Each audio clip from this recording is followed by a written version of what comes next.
Welcome to Bible Wonderland. Get ready, because today's magical, faith-filled story is all about Gideon and the mighty 300. A long, long time ago, the people of Israel were in big trouble. A huge army called the Midianites was attacking them, and the army was so big it seemed completely impossible to win. The Israelites were so scared they were hiding in caves, trembling with fear. But God had a plan. He called a young man named Gideon to lead his people. Gideon was nervous and shook his head. "But Lord," he said, "I'm just an ordinary guy. My family isn't powerful. How can I possibly fight such a gigantic army?" God answered with a gentle and powerful voice, "You are not fighting alone. I will be with you. My strength is your victory." So Gideon gathered an army of 32,000 men. That sounds like a lot, right?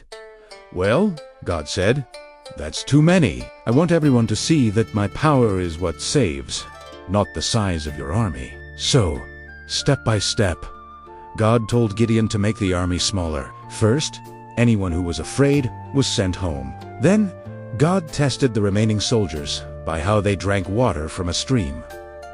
In the end, only 300 men were chosen. Can you believe it? Just 300 soldiers against thousands and thousands of enemies. The night of the battle was dark and quiet. Gideon gave each of his 300 men something very strange for a battle: a trumpet, a clay jar, and a torch hidden inside the jar. They silently surrounded the enemy camp. Then, on Gideon's signal, they all blew their trumpets at once. They smashed their clay jars, and the light from 300 torches suddenly blazed in the darkness. They all shouted with all their might, "A sword for the Lord and for Gideon." The enemy army woke up in total chaos and panic. They were so confused they started fighting each other and ran away into the night.